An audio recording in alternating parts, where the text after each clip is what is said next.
Ang title po ng ating message ngayong umaga is Make Room for Emmanuel. Ayan. Okay.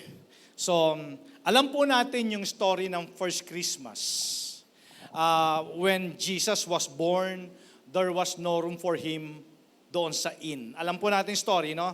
Nung first Christmas, nung ipinanganak si Jesus, wala siyang place, wala siyang room doon sa Bethlehem, doon sa inn. Kaya saan siya ipinanganak? Doon sa Sabsaban. Okay. So, now,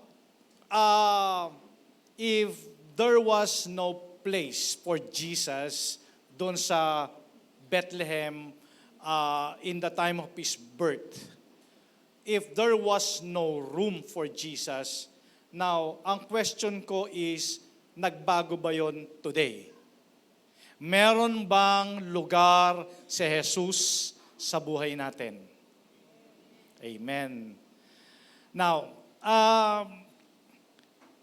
na-experience yun na po ba yung situation where you were going to have people come to stay at your home for a while? Parang alam mo naman na meron kang bisitang dadating, di ba? A guest sa bahay ninyo, and hindi ito surprise visit.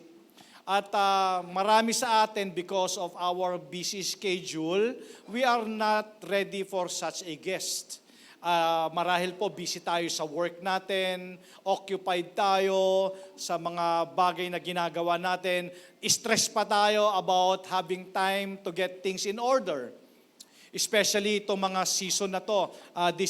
Sabi nga nila, this is the busiest time of the year. So, na-experience yun na po ba yung ganon?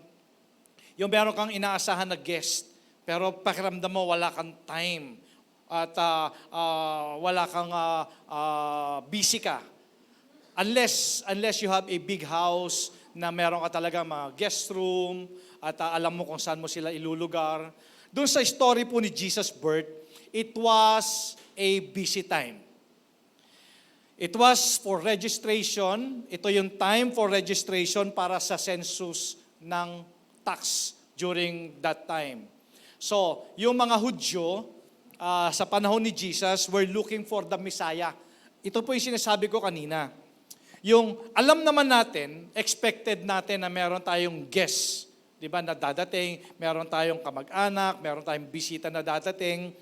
Hindi naman surprise yung visit na yon, pero parang hindi natin siya mahanapan ng panahon, hindi natin siya mahanapan ng lugar because of our busy schedule. Pero alam niyo po ba, yung mga Jews during the day of Jesus were looking for the Messiah. Expecting sila na dadating yung Messiah any moment, any time. So, I also believe na pine-prepare din nila yung sarili nila for Jesus' arrival, for the Messiah's arrival. But mukhang hindi lahat at in that case ay naghahanda.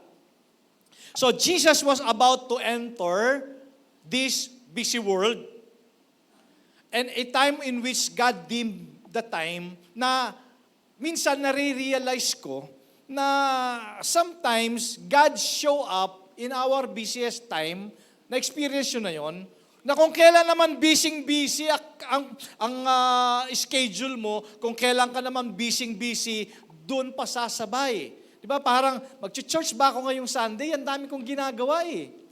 Diba? Attend ba ako ng cell group? Ang dami kong ginagawa, busy ako. Now, alam niyo po, in my Christian walk, I realize sometimes, God shows up in our busiest schedule, na bibigyan ka ng time to choose. Diba? Sino ba pipiliin mo? Your busy schedule? Sino ba ang priority mo? Now, in book of Galatians chapter 4 verse 4, sabi po dito, but when the fullness of time had come, God sent forth His Son, born of a woman, born under the law. So, dito mismo makikita natin talagang even si Lord talaga, meron talaga tinatawag na the fullness of time. Sabi nga natin sa salita, sa lingwahe natin, yung hinog na yung panahon, hinog na yung oras, na even ang Diyos, naghintay siya ng tamang panahon. At yung tamang panahon na yon, eksakto doon sa busiest time mo. Pero naniniwala ako na hindi naman siguro aksidente na ito yung panahon na tinalaga ng Panginoon. Imagine, it was the busiest time of the Jews kasi nagpatawag ang governor na kailangan kayong mag-register, kailangan kayong mag-rehistro para for tax purposes. Dalawang bagay po kasi kaya nagpatawag noon for census at saka yung magsiserve sa military. Okay, so for the Jews, for tax purposes kaya nagpatawag noon, kaya sila nagparehistro. Kaya ngayon, yung Bethlehem, busy. Imagine niyo na, nakikita niyo na ba yung kapaligiran natin ngayon? Na kahit saan ka pumunta, traffic. Diba? Parang ang lahat ng tao, may kanya-kanyang schedule, busy ang lahat, siguro naghahabol para sa holiday season. So, imagine mo, ito yung panahon na yon. Dumating si Jesus to enter the busy world at malamang para malaman natin kung ano ba talaga ang priority sa atin. So the long-awaited Messiah was about to come. So would they make room for Jesus? Would they make room for Emmanuel? In Luke chapter 2, verses 1 to 7, basahin po natin. Ito po yung story nung birth ni Jesus. So sabi po dito, in those days, a decree went out from Caesar Augustus that all the world should be registered. So ito yung sinasabi natin kanina. Nagpatawag talaga ang gobyerno, kailangan kayong magparehistro. Parang botohan, di ba?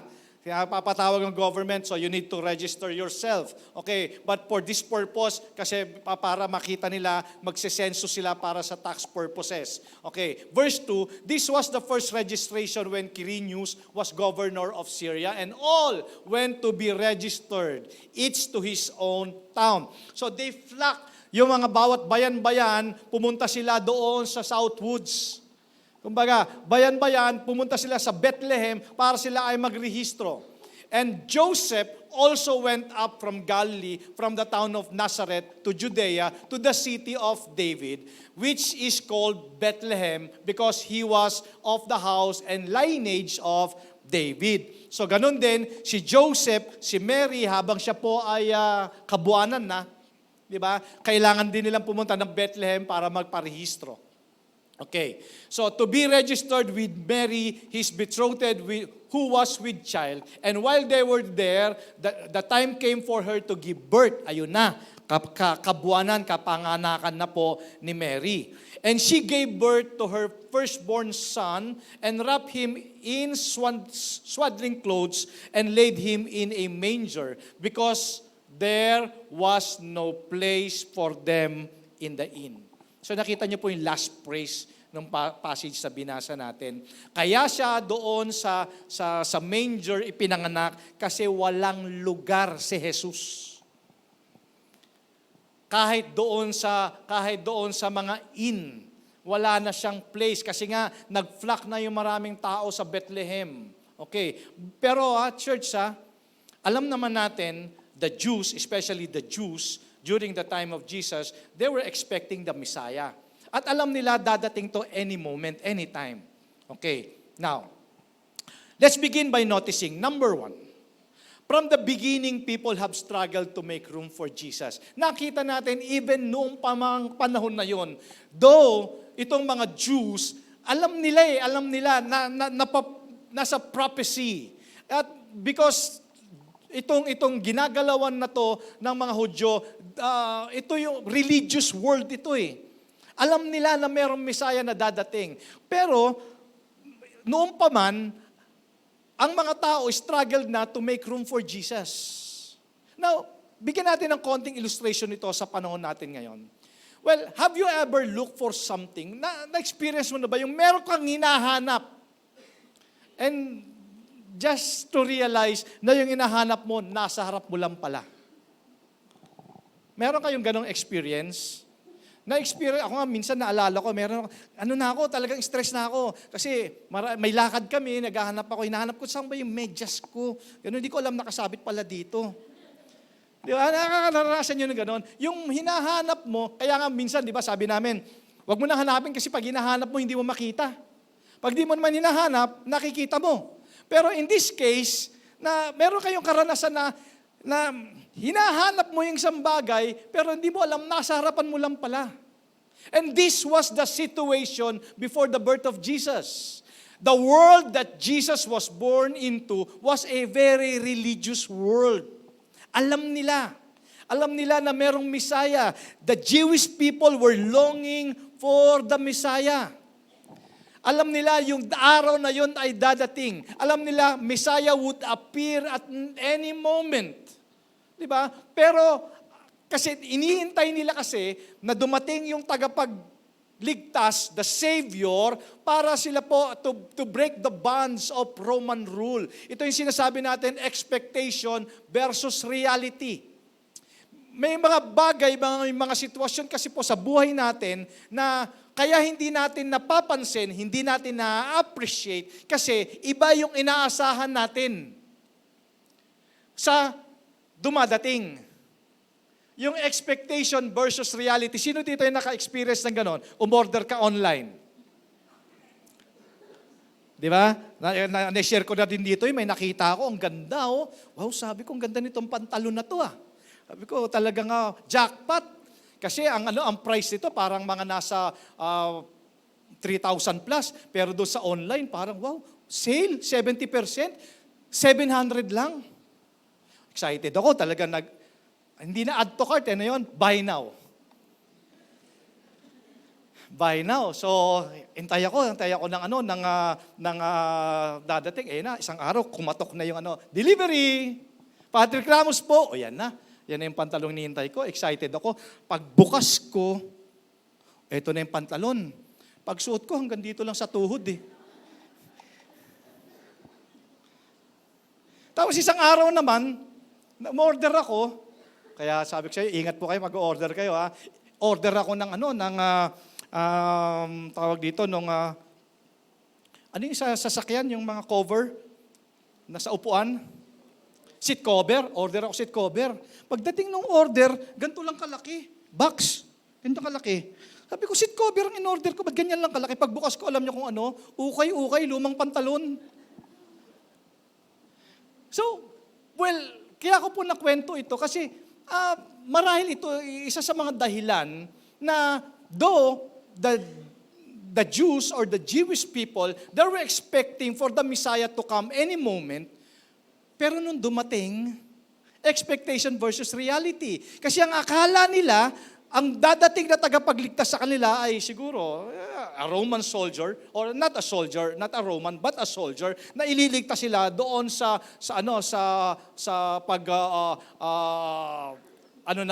mga Roman soldiers kasi they were parang sila ay sinisikil. Ayan, kalimutan ko yung English ng sinisikil eh. Ayan. So the Jews had the Old Testament prophecies. Hindi bago sa kanila. Alam nila, any moment pwedeng dumating ang Messiah. There were many people who felt that the Messiah was about to come anytime. In fact, reading your Bible, there were at least 61 major and about 270 minor prophecies na mga mapupulfilled in Jesus' time or during Jesus' lifetime. Pero, bakit nga ba walang room for Jesus that time? Well, sabi ko nga po sa inyo kanina, because of the fact that all the Jews had to return to their place of birth. Kailangan nag-flock lahat ng tao sa Bethlehem from every town, every places, para magparehistro, every cities. Filled ang Bethlehem. At wala na, fully booked. Na-experience yun na yung ganon? Yung meron kang, punta ka ng Baguio, punta ka Cebu, Bohol, o saan mang lugar, at nagbubuka doon sa hotel, fully booked. So, ganun yung experience. Fully booked ang Bethlehem. All places were filled. Okay. So, the busiest time of the year. Pag ngayon, lumabas ka, grabe, wala nang pinipiling oras. Ito na yung tinatawag nating holiday rush. Diba? Pag pumunta ka ng Makati lang, pagka during weekdays, especially yung mga peak hours, 2 to 3 hours. Samantalang pag walang busy ang Makati from sa atin, 30 minutes. So may kanya-kanyang dahilan yung mga tao that time kung bakit sila busy. Okay. Now, pero tayo ngayon, busy tayo. Tama? Busy ba yung katabi mo? Busy, no? Nandun na yung holiday rush. Pero itong season na to, alam mo ba ang reason bakit ka busy? Alam mo ba yung reason for this season? When the long-awaited Messiah came, there was no room for Him. At kailangan, doon sa kapanganakan ni Mary, kailangan doon pa siya ipanganak sa stable. Alam niyo yung stable, di ba? Yung kulungan ng mga kabayo. Alam niyo, gano'n man tayo siguro, hindi man tayo ganong kayaman, hindi man tayo mga contractor dito, pero wala naman siguro yung pinanganak sa atin dito sa Sabsaban. Meron ba? Meron? Taas nga yung kamay ng pinanganak sa kulungan ng kabayo. Wala, di ba? Marami sa atin dito, naka-private room pa, si nanay, si tatay, di ba? Yung iba sa taxi pinanganak. Ako, sa bahay po ako pinanganak. FYI. Kaya kami po 8 magkakapatid, sabi ko, sa ating 8, ako lang ang tunay na anak. Kasi sa mga story ng teleserye, hindi ako napalitan. Tama, di ba? Malay ko, yung 7 kapatid ko, kung nagkapalitan sila. Ako sa bahay walang kapalitan. Kaya ako ang kiniklaim lang na tunay na anak. Kaya ako nanonood yung nanay ko, ma, alam mo na. So, ayun po, so the long-awaited Messiah was no room. He had to be born in stable or in a manger. Doon sa kainan pa nga ng kabayo This is not the way you would expect. Ang isang tagapagligtas, a Savior of the world, na dito ipapanganak o dito magsisimula. And it's interesting that in this Jewish town, walang room si Jesus. Walang room yung Savior na ine-expect nilang dumating anytime. The people knew that the Messiah was to be born in Bethlehem. Alam nila. Church, the prophecy, hindi lang nila alam na dadating any moment yung Messiah. Alam din nilang sa Bethlehem ipapanganak. Amen? In Matthew chapter 2, verse 7, tinan nyo. Sabi po dito, si King Herod gathered the scribes and chief priests together to determine. Nagpatawag si King Herod Ika, mag-meeting nga tayo. Sabi niya ganon. Saan ba papanganak yung Messiah? No, sabi nila sa Bethlehem po. They knew. So, tinan nyo religious world, expecting the Messiah would come any moment at specifically sa Bethlehem. Alam nila. Now, in Matthew chapter 2 verse 13, sabi dito, now when they had departed, behold, an angel of the Lord appeared to Joseph in a dream and said, rise. Kasi, di ba, dahil sa Bethlehem, si Jesus ipapanganak, iba kasing intention ni King Herod, di ba? Gusto siyang ipapatay. Okay. Now, dito sa Matthew chapter 2 verse 13, nangusap ang angel of God kay Joseph. Dito sabi dito, rise, kunin mo yung anak mo at yung asawa mo, si Mary, at doon pumunta kayo sa Egypt, and remain there until I tell you, for Herod is about to search for the child to destroy him. You know the story. Tama? Maliliit pa lang tayo, alam na natin, ito talaga yung plano ni Herod talaga kay Jesus na ipapatay. Kasi para siyang, tawag sa ganun, na insecure, siguro natatakot siya kasi mayroon paparating na bagong Messiah, baka mag-take place doon sa kanyang position. So, anong ginawa? Jesus gets run out of Bethlehem. Umalis si Jesus, of course, si Joseph tsaka si Mary, lumipat sila sa Egypt. Okay, at nung namatay si Herod, doon lamang sila bumalik sa Israel. Pero sa Matthew chapter 2, verse 22 and 23, but when he heard that Archelaus was reigning over Judea in the place of his father Herod, eto na, yung anak naman ni Herod, He was afraid to go there, and being warned in a dream again, he withdrew to the district of Galilee, and he went and lived in a city called Nazareth. Kaya yung nababasa natin, di ba, nag-withdraw ulit si Joseph and his family along with Jesus doon sa place sa Galilee, and then lumipat sila ng Nazareth. Yun yung nababasa natin, di ba? Okay, now, so that what was spoken by the prophets might be fulfilled, that he would be called a Nazarene. So, itong Nazareth po na to, pagka ni-research nyo ito, itong lugar na to, medyo parang outlaw yung mga tao dito. Okay, so in respect po, hindi ko naman sinasabing lahat, parang ito yung mga parang lugar ng magugulo dito sa Pilipinas, kung na-imagine mo. So doon sila lumipat, kaya tinawag siya Nazarene. Kaya di ba pag may nabasa din tayo, nagtataka sila dahil, sabi nga, may mabuti bang taong lalabas sa Nazareth? Di ba? Yung naaalala nyo yon? Now, there were many other places in the nation. Mapapansin ninyo, hindi lamang dun sa Bethlehem, hindi lamang dun sa Galilee, okay, hindi lamang kung saan mga lugar, but there are many places in the nation na walang lugar kay Jesus. So I would think the worst would be being rejected in your hometown or in your own hometown. Na-experience mo na ba yung even doon sa bayan ninyo hindi ka welcome? Sabi sa Matthew 13:57, and they took offense at him, but Jesus, yung took offense at him, mamaya po pag-usapan natin ito. But Jesus said to them, a prophet is not without honor except in his hometown and his own household. Di ba parang mismong sa kanyang bayan, hindi siya katanggap-tanggap. So, para bang sa panahon natin ngayon, unang-una parang mismong yung bayan ninyo hindi naniniwala sa iyo. 'Di ba? Pamilya mo hindi naniniwala sa iyo because maybe of familiarity. Kaya nga sabi, 'di ba, meron bang matinong tao na lalabas sa bayan ng Nazareth? 'Di ba? So, to make things even worse, there was no room for Jesus in his own family. Tingnan niyo not in Bethlehem, not in Galilee, not in Nazareth, even in his own household. In John chapter 7:5 says, for not even his brothers believed in him. Grabe, no? Na-imagine nyo ba yon? Sige nga, ilagay nyo nga yung sarili nyo in the shoes of Jesus.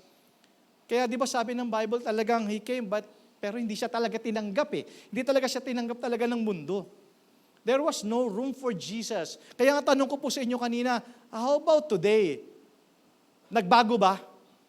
Nagkaroon na ba ng lugar, ng room si Jesus sa buhay natin, sa pamilya natin?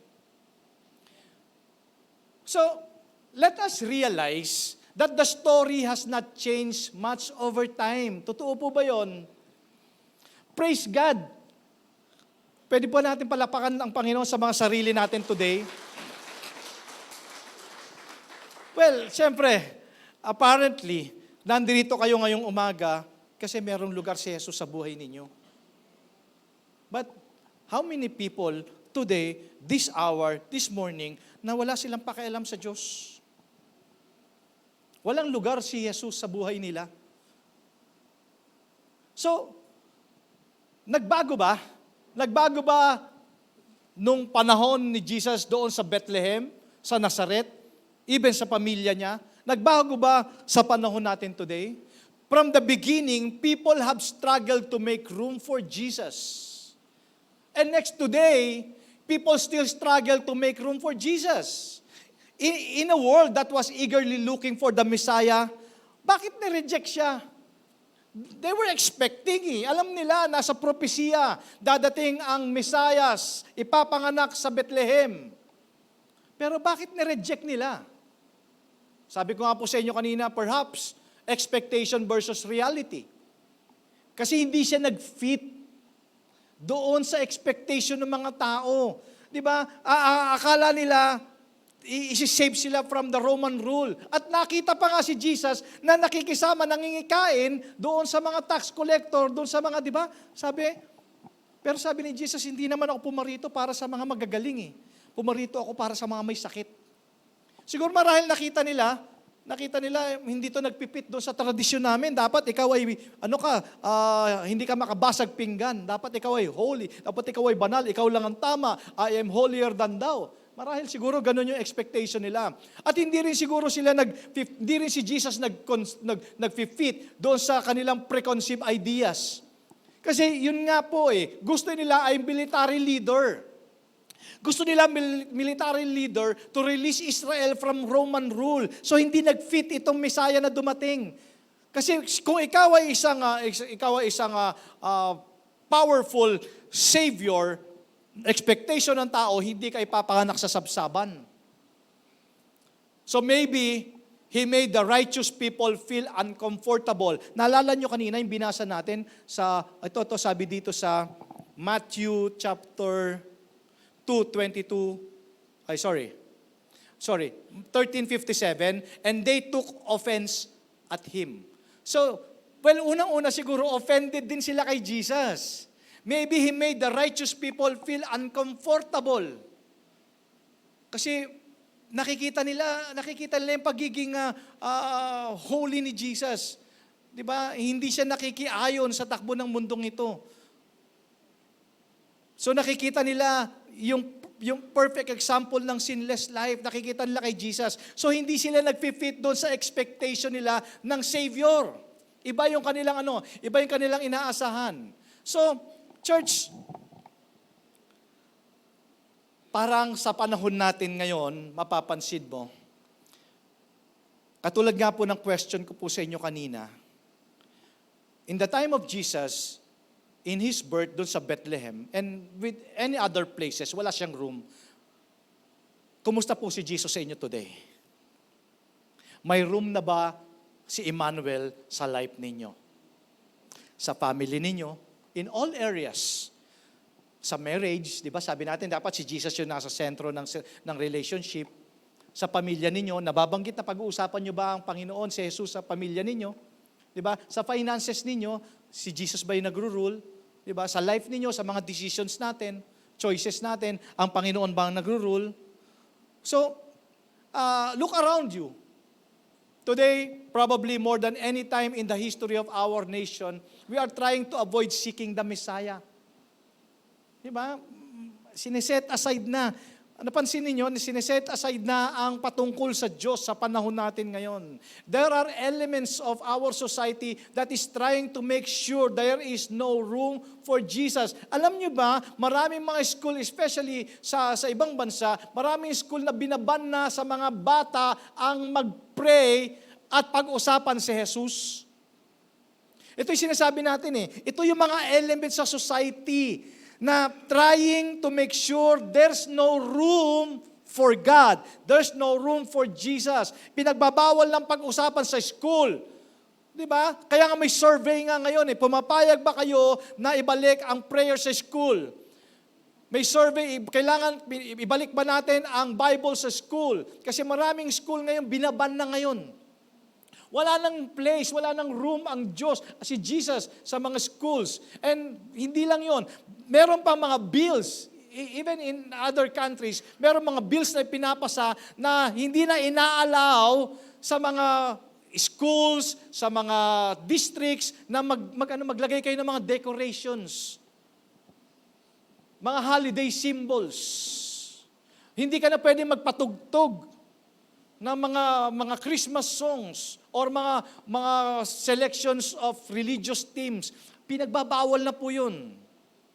Meron ding may mga lugar din na sa kanilang mga workplaces, hindi ka pwedeng bumati ng Merry Christmas sa kapwa mo empleyado.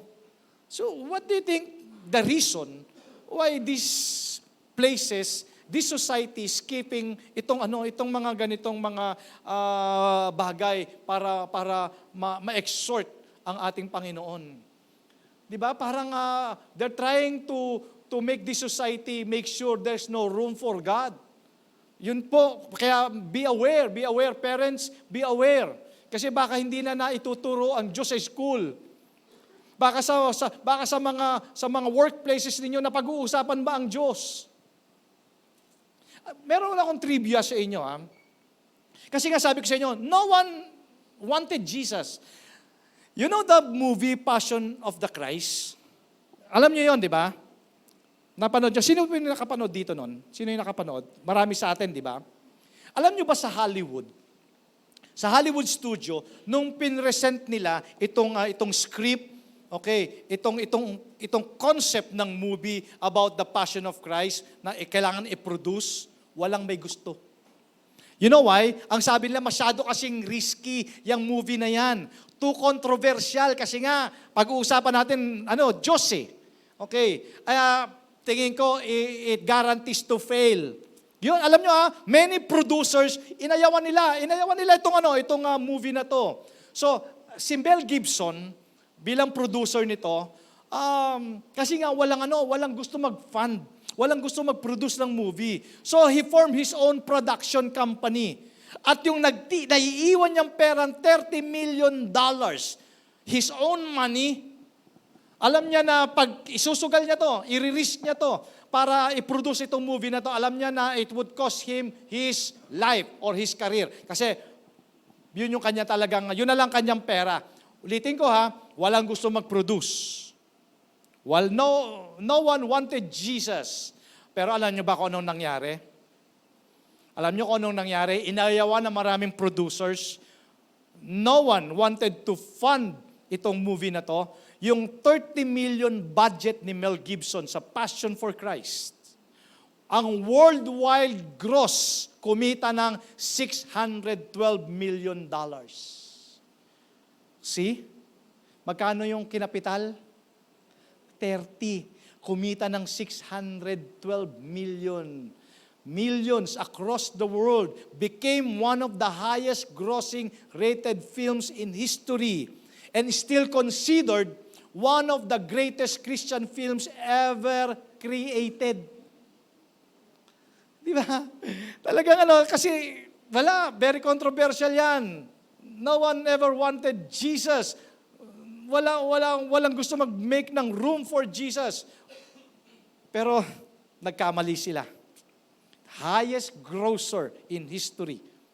So, now, again, question is, ano ba talaga ang reality of Emmanuel in our lives?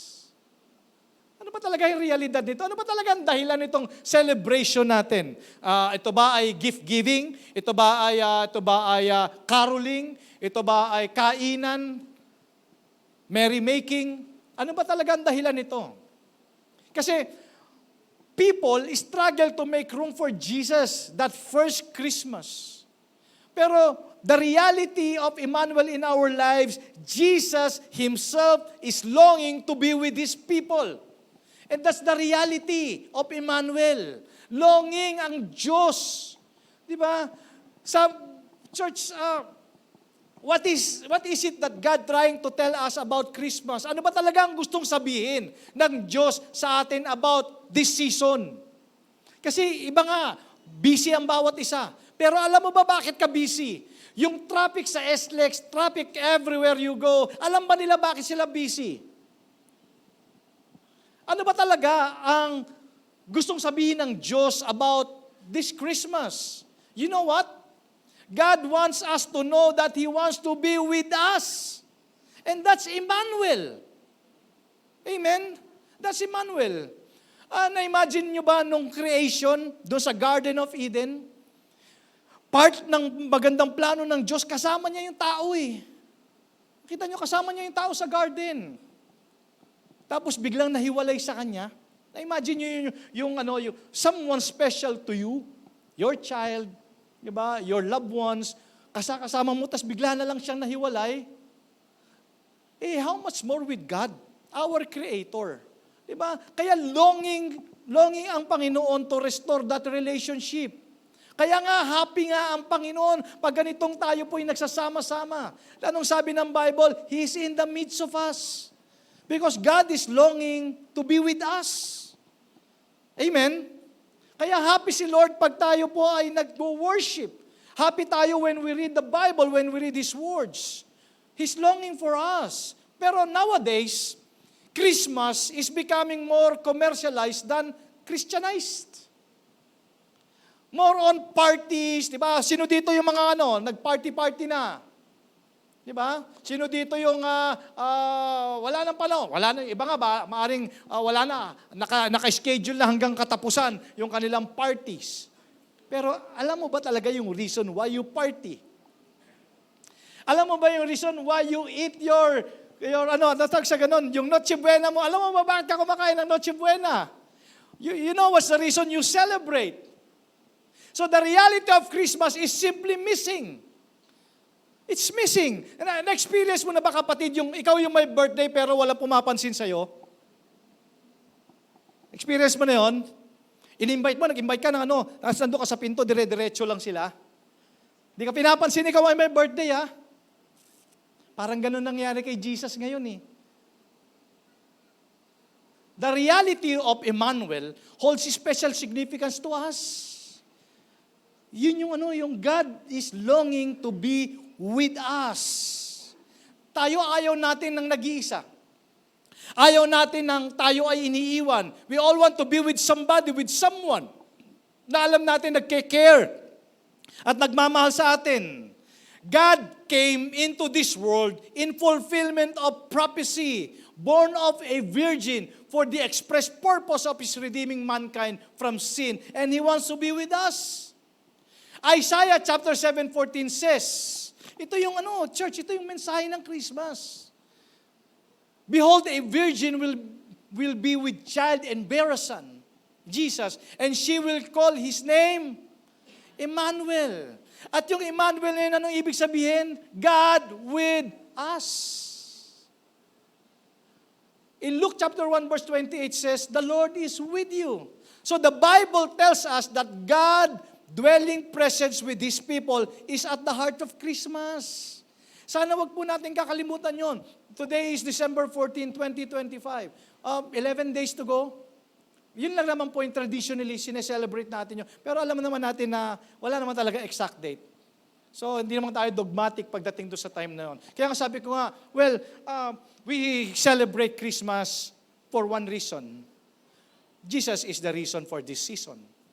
The birth of salvation. Kaya naman tayo nagse-celebrate noon. Hindi tayo nagse-celebrate dahil si Santa Claus, di ba? Hindi tayo nagse-celebrate dahil for any other reason. Isa lang ang reason natin. Yung mensahe ng Christmas, yung Emmanuel. Alam natin, longing ang Diyos to be with His people. The birth of hope, yung salvation natin. Diba? At alam natin, wala namang exact date talaga. Pero alam natin, ang sineselebrate natin, alam natin, merong ipinanganak na tagapagligtas. Amen ba yon? Huwag natin kakalimutan yon. Because we are all busy. Busy na tayo lahat eh. Di natin alam kung ano pa ang mga dadating sa mga araw. We're all busy.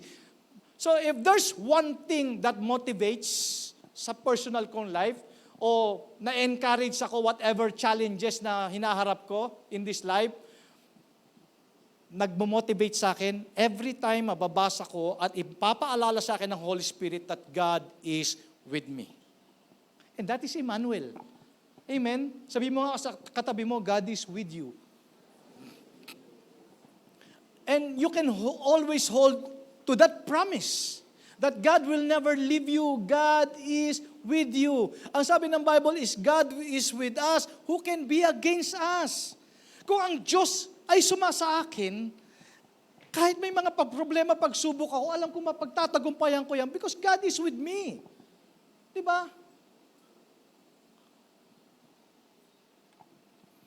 Sabi nga, diba, if the Almighty is with me, well, I am powerful.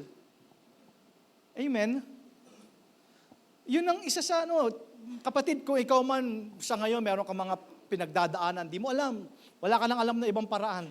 Pero, alalahanin mo, God is with you. Yun yung mensahe ng Emmanuel. That's the first Christmas. Di ba? Born of a virgin. And we will call Him Emmanuel, God with us. Para bang sinasabi na, I am with you. Alam nyo yung God with us, I'll never leave you nor forsake you. Yung mga words na yon, yun yung most frequent promise in the Bible. Napansin nyo, pag binabasa mo, most frequent promise yun. From Old to New Testament, mapapansin mo lagi, anak, di kita iiwanan, di kita pababayaan, I am with you. And people prospered because God with them. Diba? Remember? Diba? So ang tunay na mensahe ng Pasko, listen church, ang tunay na mensahe ng Pasko ay hindi sa kagustuhan ng tao na mapalapit sa Diyos. Ang tunay na mensahe ng Pasko ay kagustuhan ng Diyos na mapalapit sa tao. Amen? Kaya sabi, Emmanuel. If He's Emmanuel, it means you can never be alone. Pastor, kasi nag-iisa na lang ako sa buhay. No. You will never be alone because God is with you all the time. Yun yung mensahe. So the Christmas message is not about man's desire with God. It's all about God's desire to be with man. So going back dun sa story ng mga Jews, they were looking for what's right before them. Yung hinahanap nila, pero nasa harapan na nila. But Jesus had no room for them. Walang lugar si Jesus. But what about today? May pagkakaiba po ba? Yung panahon noon at saka panahon ngayon. May pagkakaiba po ba? Meron na bang lugar si Jesus sa inyo? Amen. Ba? Making room for Jesus obliges us to examine the priorities in life. Yun eh. Malalaman mo, not even by looking at your heart, kasi hindi ko naman nakikita, hindi naman namin nakikita ang laman ng puso natin, pero kita ng Diyos. Pero doon sa ina-action natin, nalalaman natin kung sino yung priority natin. At malalaman natin kung may lugar talaga ang Diyos sa buhay natin. Sabi nga, if Jesus is not your Savior, Christmas is not for you. Kasi tayo dapat, na mga anak ng Diyos, ang nakakaalam talaga ng dahilan bakit tayo nagsiselebrate. Amen? Emmanuel, God with us. And that's the greatest message of all. That's the greatest message of all. God wants to be with us. He's longing to be with us. Sabi ko nga po sa inyo, imagine, doon sa garden, kasama niya yung kanyang creation, walking with them, and then suddenly, biglang nahiwalay. So if you're a believer today, you are a dwelling place of God. Alam natin yun, di ba?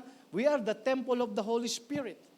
Nasa sa atin ng Diyos. Also I realize, kaya pala merong mga takot, kaya mayroong mga worries. Hindi ko naman inaalis. I also sometimes get worried. Ako din minsan, meron din akong mga fears, anxieties. Pero the moment I realize na bakit ako matatakot if God is for me, who can be against me? Kung ipinangako ng Diyos sa akin na hindi niya ako iiwanan, hindi niya ako pababayaan, that He is with me. Tama ba? Church? So, meron akong mas lalong higit na dahilan para mag-celebrate ng Christmas. Kasi alam ko, God is with me. Amen? So, kung nandito po kayo today, wala pa kayong personal relationship with Jesus Christ, make room for Jesus. Make room for Jesus. Meron nga ako nabasa, sabi niya gano'n, kung sawang-sawa ka na, sinasabi mo na sana hindi ka na lang ipinanganak. Diba? Meron gano'n? May taong gano'n eh. Sana hindi na lang ako pinanganak. Kung ganyan ang katwiran mo today, subukan mo namang ipanganak na muli. Amen? Are you getting this? If you're not yet a believer today, make room for Jesus. Make room. Subukan mo namang ipanganak na muli. Born again. Panganak ka muli kay Jesus. Remember, going back, yung inyong mga imagination, remember that night in Bethlehem, there was no room for Jesus. Walang room kay Jesus. Pero, nagbago ba yon today? Ikaw ang makakasagot niyan. Nagbago ba yon? Meron na bang lugar si Jesus sa buhay mo? May lugar na ba si Jesus sa pamilya mo? In all areas of your life. Siya ba yung nandun? So this Christmas, the greatest gift you can receive is making room for Jesus in your life. Yun yung pinakamagandang regalo. Kung wala ka pang personal relationship kay Jesus Christ, pinakamahalagang regalo matatanggap mo ngayong Pasko ay tanggapin yung regalo ni Kristo.